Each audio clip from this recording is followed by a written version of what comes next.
We will implode more patriotic news. Trump just fired Obama's leftover staffer after finding out what he's been doing for months.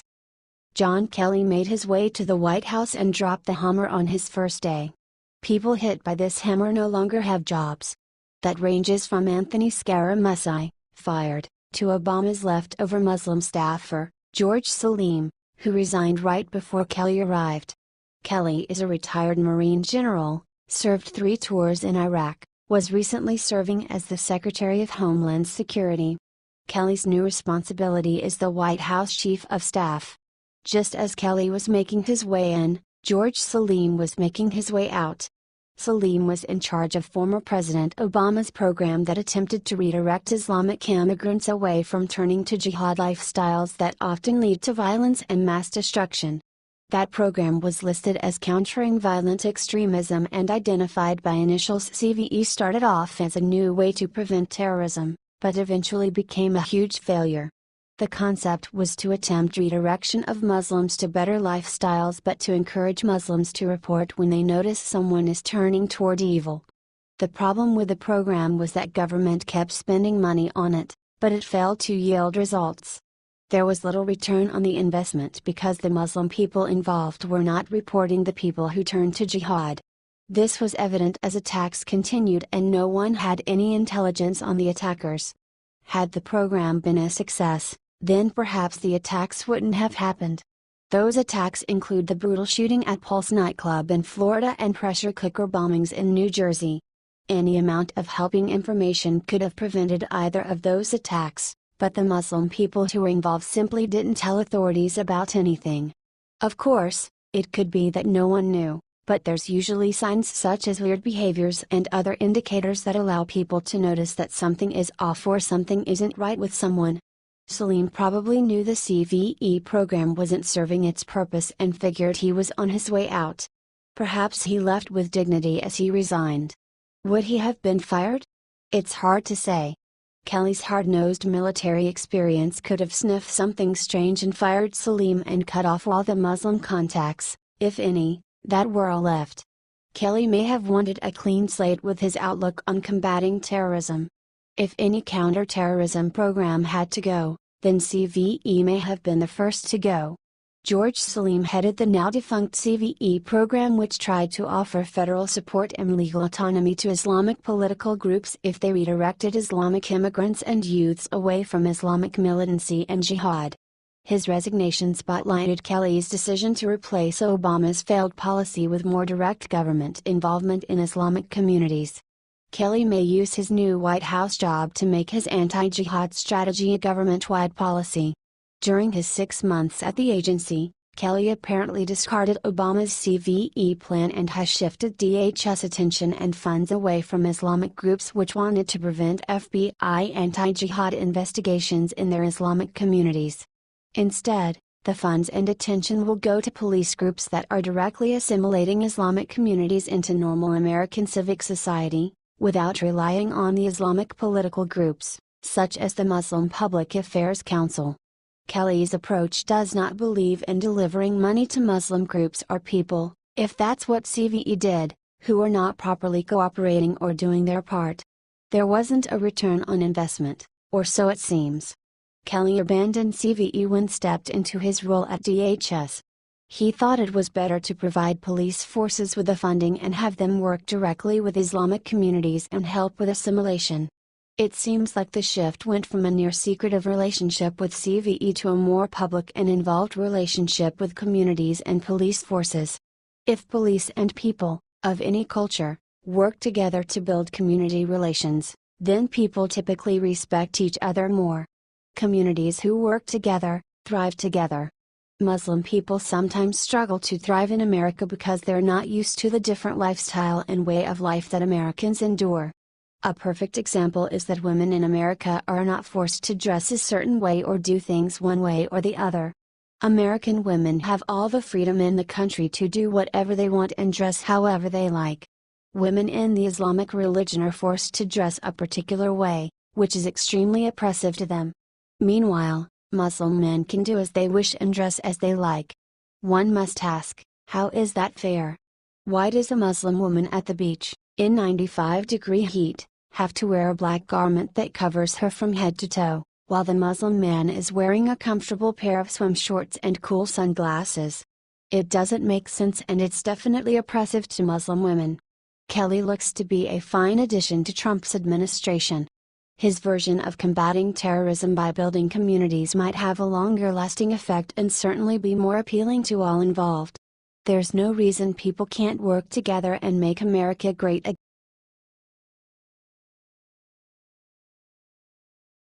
McCain's deathbed secret just came out about who he killed after skeleton suddenly resurfaces. Senator John McCain is a traitor and an enemy of the American people. Over the past few weeks, disturbing information has emerged about his direct ties to Muslim terrorists and the London bomber, and how he's basically owned by George Soros and the Saudi terrorists. Then last week, McCain successfully fulfilled his role as America's most infamous traitor, officially killing the Obamacare repeal. But nauseatingly, as McCain continues to garner the sympathy for his recent brain cancer diagnosis, while many idiotic Americans hail him a hero for his military service in Vietnam, a disgusting skeleton has just come crawling out of McCain's closet, proving what a shame this man truly is to our country. John McCain graduated from the U.S. Naval Academy in 1958, where he became commissioned as second lieutenant naval aviator. His Navy career was disastrous from beginning, where he crashed 2 Navy jets and was involved with other nearly fatal mishaps shortly after graduation.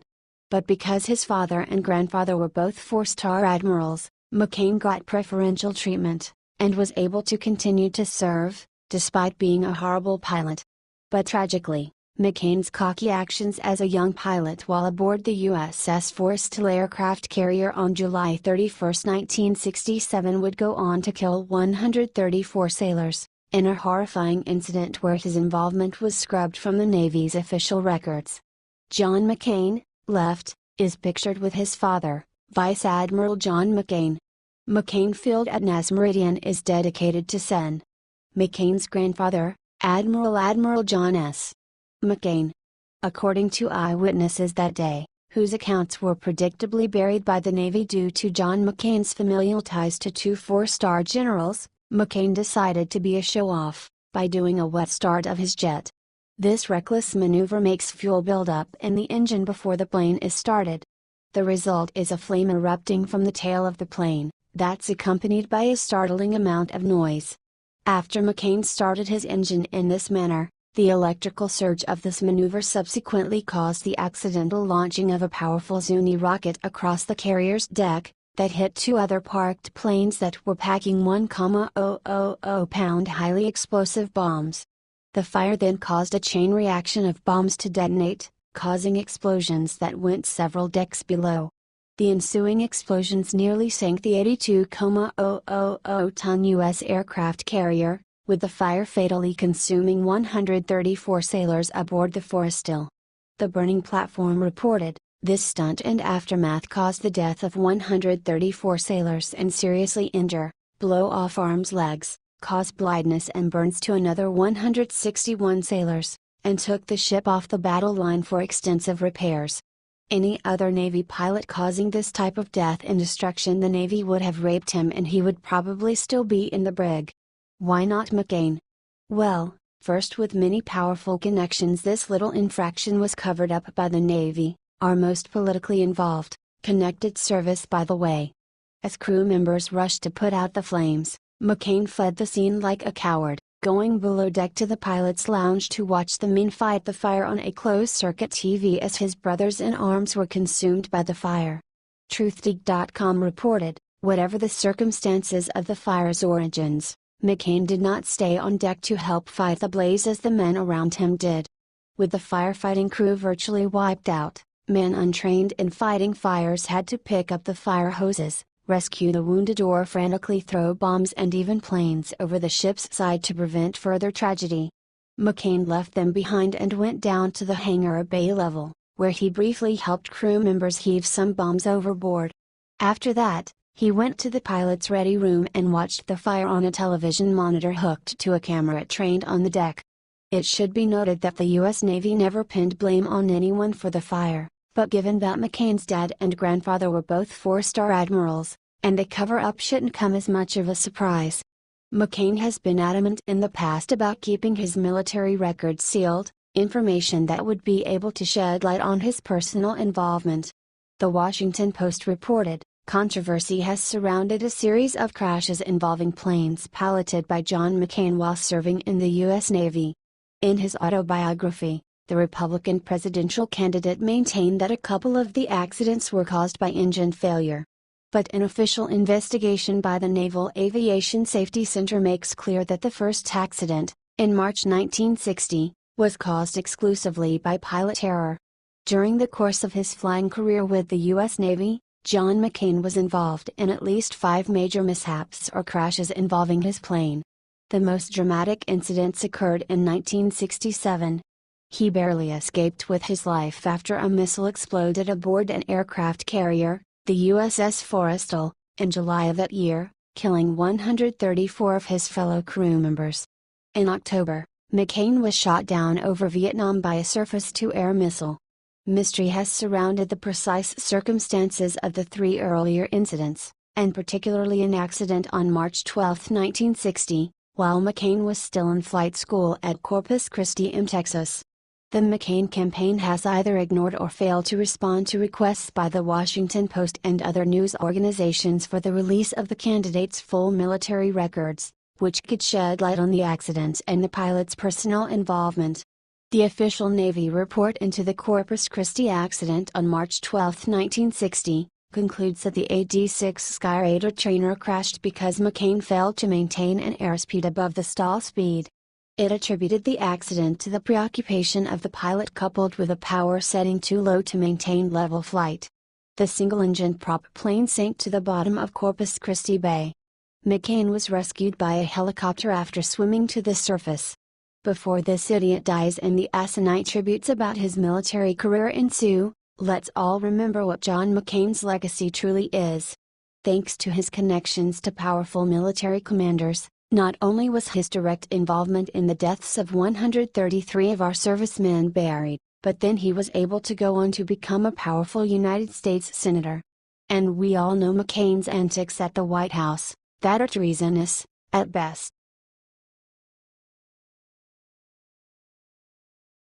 Trump just made huge sudden change to new Air Force One that will infuriate every liberal in U.S.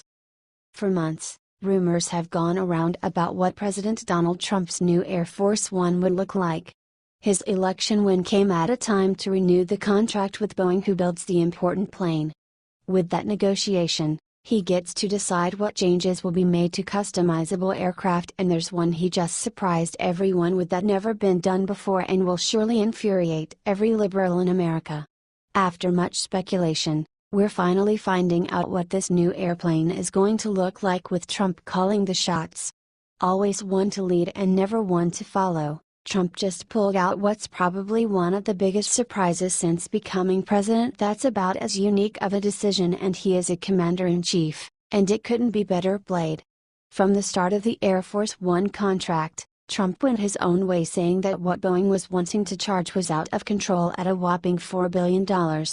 He famously said cancel order.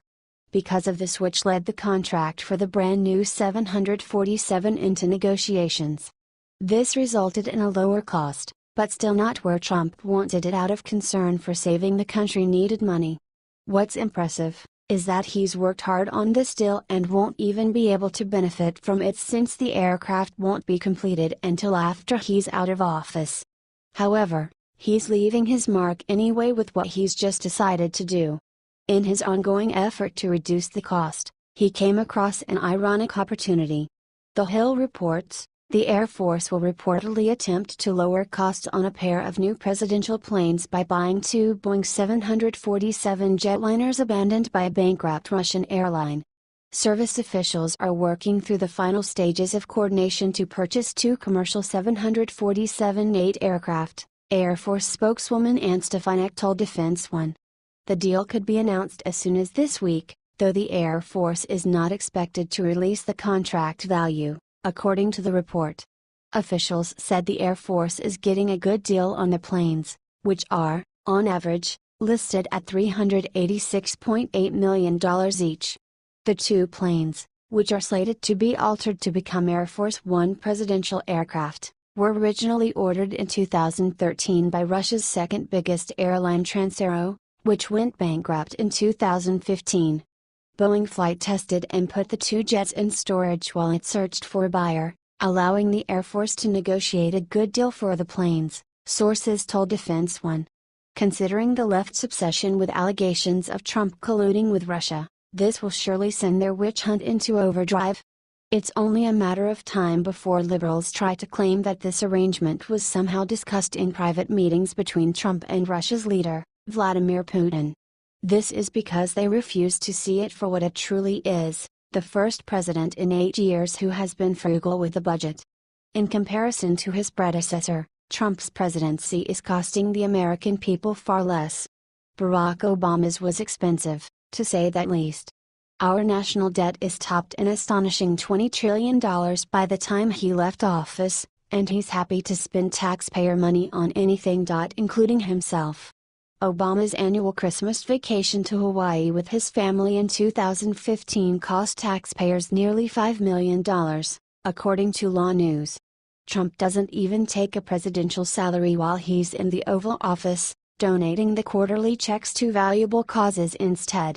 The Air Force had plans to build 2 new Air Force Ones to replace their aging counterparts when President Trump slammed out-of-control replacement costs on Twitter in December, the Hill's report continued. The steep price tag stems from a need to meet security requirements, including secure communications, anti-missile defenses and the ability to withstand an electromagnetic pulse in the event of a nuclear explosion. After Obama racked up $20 trillion in debt, you'd think the average person wouldn't care about racking up the debt any additional $4 billion. It's about time we have a president who realizes that it does make a difference. The only thing that could make it better is the fact that he's saving money by potentially using Russian planes to do so, which is an awesome circumstantial jab at Democrats' favorite scandal they can't seem to let go of.